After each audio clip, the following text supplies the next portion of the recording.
Hi, welcome to love talkies feel my love episode 120. Rudra discharge formalities పూర్తి చేయడం కోసం వెళ్తున్న స్నేహ సడన్గా ఓ పర్సన్ని చూసి షాక్ అవుతూ, ఈ చెర్రీ ఏంటి ఇక్కడికి వస్తున్నాడు, వాడిప్పుడు నన్ను చూస్తే ఇంకేమైనా ఉందా అనుకుంటూ పక్కనే ఉన్న గోడచాటుకు వెళ్ళి దాక్కుంది. అప్పటికే ఆమెను చూసిన చెర్రీ, ఎవరు తను, నన్ను చూసేందుకు తప్పుకుంది అని నుదురు చిట్లించి, ఏ మిస్, ఎవరు నువ్వు, ఎందుకు నన్ను చూసి అటు వెళ్ళావు అని అడిగాడు. ఆ మాటతో అబ్బా దొరికిపోయాను, ఇప్పుడు వీడి నసతో ఎలా అని బయటికి వచ్చి ఓ వెకిలిన నవ్వింది స్నేహ. ఆమెను చూసి ఎవరు నువ్వు అని అడిగితే ఆ పిచ్చినవేంటి అని అడిగాడు చెర్రీ. వీడేంటి ఎవరు నువ్వు అని అడుగుతున్నాడు అనుకున్న స్నేహ వెంటనే, ఓ మర్చిపోయాను, ఇప్పుడు నేను స్నేహాని కాదు సహస్రని కదా, అలాంటప్పుడు వీడికి భయపట్టవేంటి, బుల్షెట్ అని అనుకొని, సారీ సడన్గా చూసి ఎవరో అనుకున్నాను అని అప్పటికప్పుడు అబద్ధం చెప్పేసింది. ఆ మాటతో ఆమె వైపు ఒక వియర్డ్ లుక్ ఇచ్చి అక్కడి నుంచి వెళ్ళిపోయాడు చెర్రీ. వెళుతున్న అతన్ని చూసి, థ్యాంక్ గాడ్, కానీ వాడి హెయిర్ చూడు, దాంతో 3 విగ్స్ తయారవుతాయి. నేనేమో ఈ సహస్రలా మారటం వల్ల వీడి నుంచి ఈజీగా తప్పించుకోగలిగాను, లేదంటే ఊరందరినీ భయపెట్టే నేను వీడికి భయపడుతూ బతకాల్సి వచ్చేది అని తనలో తాను అనుకొని అక్కడి నుంచి వెళ్ళిపోయింది స్నేహ. డిశ్చార్జ్ ఫార్మాలిటీస్ కంప్లీట్ అయ్యాక రుద్ర స్నేహ ఇద్దరూ కలిసి రుద్ర ఇంటికి వెళ్ళారు. రుద్రను వీల్చైర్లో అతని రూమ్కి తీసుకెళ్లారు సర్వెంట్స్. అతని వెనక్కి వెళ్ళిన సహస్ర, రుద్ర నేను ఫ్రెష్ అయ్యి వస్తాను అంటూ వాష్రూమ్కి వెళ్ళింది. రుద్ర బెడ్పై వాలి సర్వెంట్తో తన ల్యాప్టాప్ తెప్పించుకొని ఆఫీస్ వర్క్ ప్రోగ్రెస్ చూస్తున్నాడు. ఆల్రెడీ ఆ వర్క్ అంతా రిషికి తెలుసు కనుక అతనే జాగ్రత్తగా మేనేజ్ చేస్తున్నాడు. సో రుద్రకి పెద్దగా వర్క్ ఏమీ లేదు. ఇంతలో వాష్రూమ్ నుంచి బయటికి వచ్చిన సహస్ర, ఏంటిది రుద్ర, ఇప్పుడే కదా హాస్పిటల్ నుంచి వచ్చాం, అప్పుడే వర్క్ స్టార్ట్ చేస్తే ఎలా అని అడిగింది. ఆ మాటతో చిన్న స్మైల్ ఇస్తూ, చాలా డేస్ స్కిప్ అయింది కదా, చెక్ చేయాలి, లేదంటే ప్రాబ్లం అవుతుంది. ఎనీవే నువ్వు నాకు ఒక స్ట్రాంగ్ కాఫీ కావాలి, తీసుకొస్తావా అని అడిగాడు రుద్ర. అది వినగానే, ఏంటి నేను కాఫీ పెట్టాలా, చాలా ఉన్నాయి రుద్రగాడికి కోరికలు, కానీ నాకు అసలు కాఫీలో ఏమేమి మిక్స్ చేస్తారో కూడా తెలీదే. ఆహా, సర్వెంట్ ఉంటారు కదా, ఏదో ఒకటి చేసిస్తారులే అని మనసులోనే అనుకున్న స్నేహ, ఓకే రుద్ర 5 మినిట్స్లో తీసుకొని వస్తాను అని రూమ్ నుంచి బయటికి వెళ్తుంటే, నార్మల్ కాఫీ కాదు, మాలతి అంటే చేసే టైప్లో కాఫీ కావాలి అని అన్నాడు రుద్ర. ఆ మాటతో వెనక్కి తిరిగిన స్నేహ, మాలతి ఆంటీలాగా చేయాలా, ఇంతకీ ఎవరి మాలతి ఆంటీ అని ఒక క్షణం అయోమయంగా చూసి, ఓ ఆ సహస్ర వాళ్ళ అమ్మ కదా, ఏంటో ఈ క్యారెక్టర్స్ కొత్త కావడంతో టక్కును గుర్తు రావడం లేదు అని అనుకొని, అమ్మంత పర్ఫెక్ట్గా నాకు రాదు రుద్ర, బట్ బెస్ట్గా ఇస్తాను అని హాల్లోకి వచ్చి హాల్లో ఉన్న సర్వెంట్తో, ఇక్కడ కిచెన్ ఎక్కడుంది అని విసుగ్గా అడిగింది. దాంతో అతను ఆమె వైపు కొంచెం ఆశ్చర్యంగానే చూసి లెఫ్ట్ సైడ్ చూపించేసరికి అటువైపు వెళ్ళిన స్నేహకు లోపల ఆల్రెడీ 2 కుక్స్ కనిపించడంతో, థ్యాంక్ గాడ్ అనుకొని, హలో 2 స్ట్రాంగ్ కాఫీ చేసివ్వండి అని చెప్పింది. అప్పటికే ఆ సహస్ర ఆ ఇంటికి వచ్చి ఉండడంతో ఆ ఇంట్లో కొంతమందికి ఆమె తెలుసు. అందుకే ఆమె చెప్పగానే, ఓకే మేడం అని చెప్పి వెంటనే 2 కాఫీ ప్రిపేర్ చేసి ఆమెకిచ్చారు. ఆ కాఫీ స్మెల్ ఒకసారి గట్టిగా పీల్చి తీసుకెళ్లి రుద్రకి ఒకటిచ్చి తాను మరొకటి తీసుకుని అతని ఎదురుగా ఉన్న సోఫాలో కూర్చుంది. రుద్ర కాఫీ సిప్ చేయగానే, ఎలా ఉంది రుద్ర నా చేతి కాఫీ, అమ్మ చేసినట్లే చేశానా అని అడిగింది. బానే ఉంది సహస్ర, బట్ ఆంటీ చేసినట్లు లేదు, మా ఇంట్లో హెడ్ కుక్ చేసినట్లు ఉంది అని అన్నాడు రుద్ర. ఆ మాటతో ఏడవలేక నవ్వుతూ, అంటే వాళ్ళు చేస్తానన్నారు, సో నేను కూడా ఇబ్బంది పెట్టలేదు అని చెప్పింది స్నేహ. ఇట్స్ ఓకే, నేను రెస్ట్ తీసుకుంటాను, నువ్వు కూడా టైర్డ్ అయిపోయి ఉంటావు కదా, డోర్ దగ్గరికి వేసి వెళ్ళి పక్క రూమ్లో రెస్ట్ తీసుకో అని చెప్పాడు రుద్ర. ఆ మాటతో, ఈ రుద్ర ఏంటి ప్రతిసారి నన్ను దూరం పెట్టడానికి ట్రై చేస్తున్నాడు, కొంపతీసి నన్ను ఇంకా అనుమానిస్తున్నాడా ఏంటి అని ఆలోచిస్తూనే ఆ రూమ్లో నుండి బయటికి వెళ్ళిన స్నేహ పక్క రూమ్కి వెళ్లకుండా డైరెక్ట్గా బయటికి వెళ్ళింది. అక్కడ బయట ఆల్రెడీ ఆమె కోసం ఒక కార్, అలానే 2 లేడీ సెక్యూరిటీ వెయిట్ చేస్తున్నారు. ఆమెను చూడగానే వాళ్ళు అలర్ట్ అయ్యారు. ఓ గార్డ్ కారును స్టార్ట్ చేసింది. వెంటనే స్నేహ అందులో కూర్చోవడంతో కారు ముందుకు వెళుతుండగా ఫామ్ హౌస్కి పోనివ్వు అని చెప్పింది స్నేహ. కారు వెంటనే స్పీడ్ అందుకుంది. మరోవైపు విరాజ్ ఎలాగైనా సరే చంద్రను బయటికి తీసుకురావాలని ట్రై చేస్తున్నాడు. అదే మాట ఆ రోజు వర్క్ చేసుకుంటున్న మౌనికి దగ్గరికి వెళ్ళి అడిగాడు. మమ్మీ, నేను ఓ మాట చెబుతాను, వింటావా అని అడిగాడు విరాజ్. ఏంటది? తల పైకెత్తకుండానే అడిగింది మౌనిత. ప్లీజ్ మమ్మీ, డాడీని వినిపిస్తే మన ఆస్తి మనకు వచ్చే ఏర్పాట్లు చేస్తాడు అని చెప్పాడు విరాజ్. అది జరగని పని. ఆల్రెడీ ఒక్కొక్కటి నా పేరు మీద, నీ పేరు మీద, సురభి పేరు మీద మార్చేలాగా నేను చేయాల్సిన ఏర్పాట్లు చేస్తున్నాను. అతని హెల్ప్ మనకి అవసరం లేదు అని చెప్పింది మౌనిత. హో అవునా? కానీ మమ్మీ, అలా చేస్తే మనకేం ప్రాబ్లం రాదా అని అడిగాడు విరాజ్. ఏ ప్రాబ్లము ఉండదు. నెక్స్ట్ హియరింగ్కి మీ డాడీ కేసు కూడా క్లోజ్ అవుతుంది. ఇక ఆయన గురించి ఆలోచించడం మానేసి నీ ఫ్యూచర్ గురించి ఆలోచించు అని చెప్పింది మౌనిత. ఓకే మమ్మీ, ఇంతకీ నన్ను కన్న తండ్రికి నన్నెప్పుడు పరిచయం చేస్తావు అని అడిగాడు. ఆ మాటతో ఒక్కసారిగా షాక్ అవుతూ తలపైకెత్తిన మౌనిత, ఇప్పుడు నీకు అతనెందుకు గుర్తొచ్చాడు అని అడిగింది. పెంచిన తండ్రిని ఎలాగూ దూరం చేస్తున్నావు కదా మమ్మీ, అలాంటప్పుడు కన్న తండ్రినైనా దగ్గర చెయ్యి అని అన్నాడు విరాజ్. అతనికి మీరు అక్కర్లేదు అని కొడుక్కి చెప్పలేక, లేదు విరాజ్, కుదరదు, అతనెవరో చెప్పడం నాకు ఇష్టం లేదు అని అంది మౌనిత. చెప్పాలి మమ్మీ, తెలుసుకునే హక్కు మాకుంది. ఒకటి, పెంచిన డాడీని విడిపించు, లేదంటే కన్న తండ్రిని చూపించు, లేదంటే నా కన్న తండ్రి కోసం నీ మీద నేనే కేసు వేయాల్సి ఉంటుంది అని చెప్పి అక్కడి నుంచి లేచి వెళ్ళిపోయాడు విరాజ్. కొడుకు నుంచి అది ఏమాత్రం ఎక్స్పెక్ట్ చేయని మౌనిత షాక్తో అలానే ఉండిపోయింది. మరోవైపు సురభి క్లాస్కి వెళ్ళి ప్రొఫెసర్ చెప్పేది వింటూ అప్రయత్నంగా పక్కకు చూసింది. అక్కడున్న జశ్వంత్ చెంప కింద చెయ్యి పెట్టుకొని కనురెప్ప కూడా వెయ్యకుండా ఆమెనే చూస్తున్నాడు. అది చూసిన సురభి, వీడేంటి కళ్ళు తెరిచి నిద్రపోతున్నాడా ఏంటి, లేదంటే నన్ను చూస్తున్నాడా అని నుదురు చిట్లించింది. అది చూసిన జస్వంత్ చేతితో స్మైలీ ఇమేజ్ను సైగలాగా చేసి పెట్టాడు. దాంతో అతను తననే చూస్తున్నాడని అర్థమయ్యి కోపంగా ఒక చూపు విసిరి మళ్ళీ ప్రొఫెసర్ వైపు చూసింది సురభి. ఇలా ఆమె కాన్సంట్రేషన్ పూర్తిగా ప్రొఫెసర్ చెప్పే క్లాస్ మీదే పెట్టింది. అప్పుడే పక్క ఉన్న శ్రేష్ఠ కూడా జశ్వంత్ని గమనించిందేమో. ఏ సురభి, ఆ జశ్వంత్ నిన్నే చూస్తున్నాడే అని చెప్పింది. చూస్తే చూడనివ్వు, నువ్వు అటు చూడకుండా ముందు ప్రొఫెసర్ చెప్పే క్లాస్ విను అని సీరియస్గా చెప్పింది సురభి. దాంతో శ్రేష్ఠ కూడా క్లాస్పై ఇంట్రెస్ట్ పెట్టింది. ఆల్మోస్ట్ క్లాస్ అయిపోయే వరకు జశ్వంత్ అలా సురభిని చూస్తూనే ఉన్నాడు. అతని చూపు తన కంటి కొసల నుంచి అర్థమవుతున్నా కూడా ఏమాత్రం చలించకుండా ప్రొఫెసర్ చెప్పేది వింటూ ఉంది సురభి. కాసేపటికి ప్రొఫెసర్ క్లాస్ వదిలి వెళ్ళిపోయాక లేచి సురభి దగ్గరికి వచ్చిన జశ్వంత్ ఆమె దగ్గర ఒక బుక్ విసిరి, నిన్ను చూడటంలో పడి నేను ఈ క్లాస్ వినలేదు, జరిగిన క్లాస్ మొత్తం ఇందులో ప్రిపేర్ చేసివ్వు, నేను రూమ్కి వెళ్ళాక చూసుకుంటాను, ప్రతిదీ క్లియర్గా అర్థమవ్వాలి అని చెప్పి అక్కడి నుంచి వెళ్ళబోయాడు. దాంతో కోపం వచ్చిన సురభి చిటికలు వేసి, హలో మిస్టర్ అని పిలిచింది. దాంతో వెంటనే వెనక్కి తిరిగాడు జశ్వంత్. మీ నోట్స్ నేనెందుకు రాయాలి, అయినా నేను చెప్పానా నన్ను చూడమని? ఏంటి నువ్వు నీ ఓవర్ యాక్షన్, నన్ను చాలా తక్కువ అంచనా వేస్తున్నావు, నా సంగతి నీకు ఇంకా పూర్తిగా తెలీదు అని వేలు పెట్టి బెదిరిస్తున్న ఆమె వేలును సడన్గా పట్టుకున్నాడు జశ్వంత్.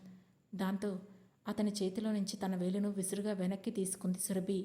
యూనో, ఇలాంటి డైలాగ్స్ అన్నీ నువ్వు నాకు చెప్పకు, అస్సలు సూట్ అవ్వలేదు నీకు. అండ్ నోట్స్ మాత్రం పక్కాగా ఉండాలి, 1 గంటలో వస్తాను అని చెప్పి బయటికి వెళ్ళిపోయాడు జశ్వంత్. అతను వెళ్ళిన వైపే చూసి పళ్ళు పటపటా కొరుకుతూ తన ప్లేస్లో కూర్చుంది సురభి. పక్కనే ఉన్న శ్రేష్ఠ, ఏంటి వాడు నిన్ను తగులుకున్నాడు, నీకు సైట్ కొడుతున్నాడు, ఆర్డర్స్ వేస్తున్నాడు, చూస్తుంటే నిన్ను లవ్ లేదా రిలేషన్ అనే ట్రాప్లోకి లాగడానికి రెడీగా ఉన్నట్లున్నాడు, ఎందుకైనా మంచిది నువ్వు వాడితో జాగ్రత్తగా ఉండాలి అని చెప్పింది శ్రేష్ఠ. ఆ మాటతో విరక్తిగా నవ్విన సురభి, ఇటువంటి వాటికి పడిపోయే రకాన్ని కాదు నేను అని అంది. సరే, ఇంతకీ ఇప్పుడు వాడి నోట్స్ రాస్తున్నావా లేదా అని అడిగింది శ్రేష్ఠ. నాకేం అవసరం రాయడానికి అని విసురుగా చెప్పింది సురభి. క్లాస్లో ఉన్న మిగతా వాళ్ళు కూడా ఆమె ఆన్సర్ విని, రాయకుండా ఉంటే ఆ జశ్వంత్ వదులుతాడా అని తమలో తాము అనుకున్నారు. సరిగ్గా గంట తర్వాత చెప్పినట్లే లోపలికి వచ్చాడు జశ్వంత్. అతన్ని చూసి పొగరుగా ముఖం తిప్పుకుంది సురభి. దాంతో చిన్న స్మైల్ ఇచ్చి ఆమె దగ్గరికి వచ్చిన జశ్వంత్, నోట్స్ ప్రిపేర్ చేసావా పాపా అంటూనే బుక్ తీసి చూశాడు. కానీ అందులో ఖాళీ నోట్స్ వెక్కిరించింది.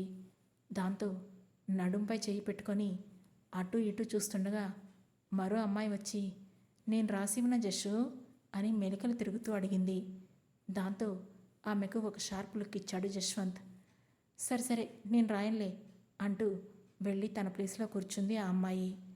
అతనేం చేస్తాడా అని అందరూ ఇంట్రెస్ట్గా ఎదురు చూస్తుంటే వెంటనే సురభి పక్కన ఉన్న ఆ కాస్త ప్లేస్లో సెటిల్ అయ్యాడు జశ్వంత్.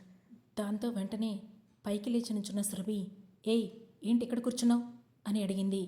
కానీ జశ్వంత్ సమాధానం చెప్పకుండా ఆమె చెయ్యి పట్టుకొని టక్కును లాగి తన పక్కనే కూర్చోబెట్టుకుంటూ, నేను చెప్పిన పని చేయనందుకు నేను నీకు ఇస్తున్న పనిష్మెంట్ ఇది అని అన్నాడు. అసలు నేను నీ నోట్స్ ఎందుకు రాయాలి, నాకేం అవసరం అని విసుగ్గా అంది సురభి. నేను చెప్పిన పని ఎవరైనా చెయ్యకపోయినా, నాకు నో చెప్పినా అస్సలు నచ్చదు. సో నీకు పనిష్మెంట్గా నేను ఇక్కడే కూర్చుంటాను, నిన్నే చూస్తాను అని మళ్ళీ మొండిగా చెప్పాడు జశ్వంత్. ఏంటి నీకు ఆటలుగా ఉందా, ఎందుకు నన్ను డిస్టర్బ్ చేస్తున్నావు అని అక్కడి నుంచి లేచి వేరే బెంచ్లోకి వెళ్ళి కూర్చుంది సురభి. వెంటనే లేచి జశ్వంత్ కూడా మళ్ళీ వెళ్ళి ఆమె పక్కనే కూర్చున్నాడు. ఇంతలో ప్రొఫెసర్ రావడంతో సురభి అక్కడి నుంచి లేవలేకపోయింది. క్లాస్ స్టార్ట్ అయింది. సురభి అతన్ని పట్టించుకోకుండా క్లాస్ వినడం స్టార్ట్ చేసింది. కానీ ఆమె ఈసారి ఎక్కువసేపు క్లాస్ వినలేకపోయింది. క్లాస్ జరుగుతున్నంతసేపు జశ్వంత్ మళ్ళీ చెంపపై చేయి పెట్టుకుని దగ్గరగా ఉన్న సురభి ముఖాన్ని చూస్తూ ఉన్నాడు. అతని చూపు ఆమెను విపరీతంగా డిస్టర్బ్ చేస్తున్నా కూడా సాధ్యమైనంత వరకు లెసన్ మీదనే కాన్సన్ట్రేషన్ పెట్టింది సురభి.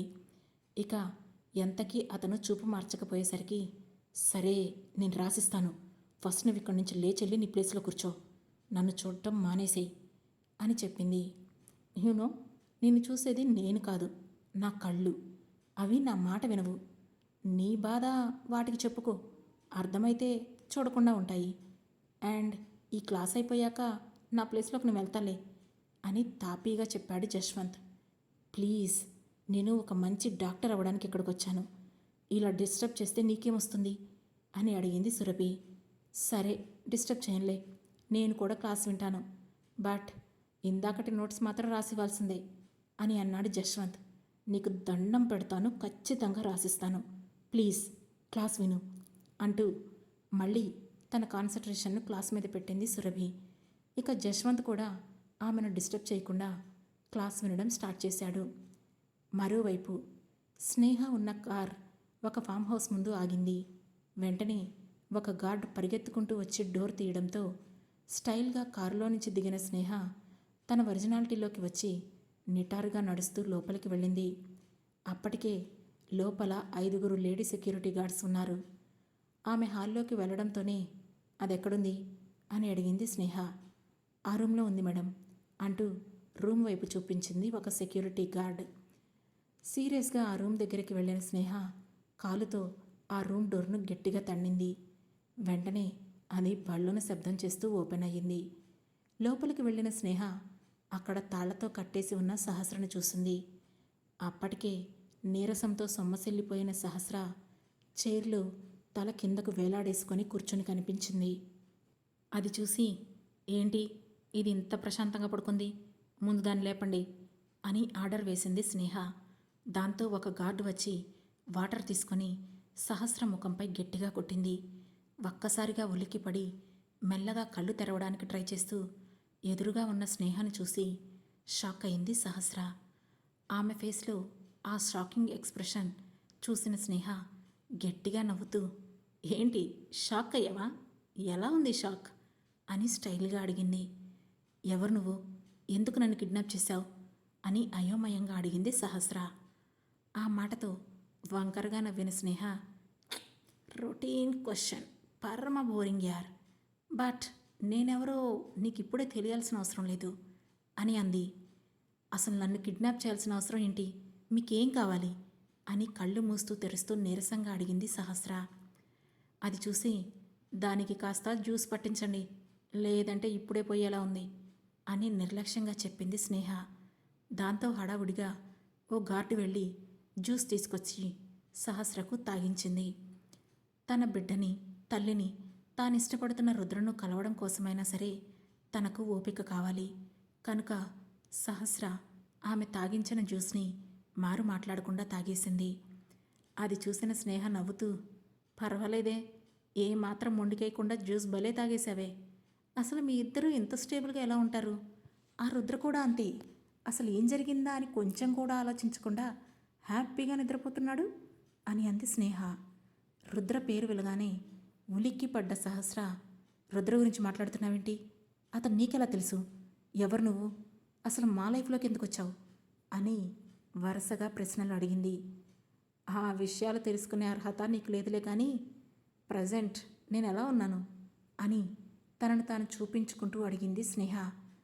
ఆ మాటతో ఆమెను పైనుండి కింది వరకు చూసిన సహస్ర, నువ్వు సేమ్ నాలానే ఉన్నావేంటి? కానీ ఇదంతా ఎలా సాధ్యం? నువ్వు నాలా ఎందుకున్నావు అని అర్థం కానట్లుగా అడిగింది. ఎందుకంటే ప్రజెంట్ నేనే సహస్రను కాబట్టి. యునో, నార్మల్ సహస్ర కాదు, lover of Rudra, mother of Diya, daughter of Malathi అని చెప్పింది స్నేహ. ఆ మాటలు వింటున్న సహస్రకి మైండ్ అంతా ఒక్కసారిగా మొద్దుబారినట్లు అయిపోయింది. తన ఉనికిని ఎవరో బలవంతంగా లాక్కున్నట్లు అనిపిస్తోంది. ఏంటి, ఎలా ఉంది నేనిచ్చిన షాక్? దీనికే ఇలా అయిపోతే ఎలా? ఇంకా నీకు తెలియాల్సింది చాలా ఉంది. నీ రుద్ర ఉన్నాడు కదా, గ్రేట్ లవర్, వాడిపై ఒక ట్రెమెండస్ అటాక్ జరిగింది. పాపం 2 బుల్లెట్లు ఇదిగో ఇక్కడ ఇక్కడ తగిలాయి అంటూ సహస్ర హార్ట్ పైన వేలి పెట్టి నొక్కుతూ చెప్పి, పాపం చాలా బ్లడ్ పోయింది అని సానుభూతి చూపిస్తున్నట్లు ముఖం పెట్టుకొని చెప్పింది స్నేహ. ఆ మాట విన్న సహస్ర నమ్మలేనట్లుగా చూస్తూ కళ్ళ నిండుగా నీళ్లతో, రుద్రపై అటాక్ జరిగిందా? ఇప్పుడు తనకి ఎలా ఉంది అని ఆతృతగా అడిగింది. వావ్, నైస్, ఇప్పుడు నేను ఎక్స్పెక్ట్ చేసిన ఎక్స్ప్రెషన్ నీ దగ్గర నుంచి వచ్చింది. గుడ్, నువ్వేం టెన్షన్ పడకు, తను బాగానే ఉన్నాడు. నేనే 4 రోజులు హాస్పిటల్లోనే ఉండి సేవలు చేసి మరీ మొత్తానికి అతన్ని సేవ్ చేసేసాలే. ఇంతకీ తనపై అటాక్ చేసింది ఎవరో తెలుసా అని కళ్ళెగరేస్తూ అడిగింది స్నేహ. ఎవరు? నా రుద్రపై అటాక్ చేసింది ఎవరు? ఏడుస్తూనే అడిగింది సహస్ర. ఇంకెవరు, ఈ సహస్రనే అంటూ తనను తాను చూపించుకుంటూ చెప్పింది స్నేహ. ఆ మాట విన్న సహస్రకి అసలు ఎలా రియాక్ట్ అవ్వాలో అర్థం కాక బ్లైండ్గా చూస్తూ ఉండిపోయింది. వెంటనే ఆమె మనసులో ఏదో ఆలోచన స్ట్రైక్ అవ్వడంతో, నాలా ఉన్న ఈమె రుద్రను షూట్ చేసింది అంటే రుద్ర నేనే తనను షూట్ చేశానని అనుకున్నాడా అని తనలో తాను అనుకుంది. ఆ ఆలోచన రాగానే ఎప్పుడూ కలగని విధంగా ఆ క్షణంలో ఆమెకు తాను అగాధంలోకి పడిపోయిన ఫీలింగ్ కలిగింది. ఆ తర్వాత ఏం జరగబోతుంది తెలుసుకోవాలంటే వెంటనే మన లవ్ టాకీస్ ఛానల్ను సబ్స్క్రైబ్ చేసుకొని ఫీల్ మై లవ్లోని నెక్స్ట్ ఎపిసోడ్ను వినండి. మా ఈ కథ మీకు నచ్చినట్లయితే లైక్ చేసి, షేర్ చేసి, కమెంట్ చేసి, అలాగే హై పాయింట్స్ కూడా ఇచ్చి మమ్మల్ని సపోర్ట్ చేయండి. Thank you.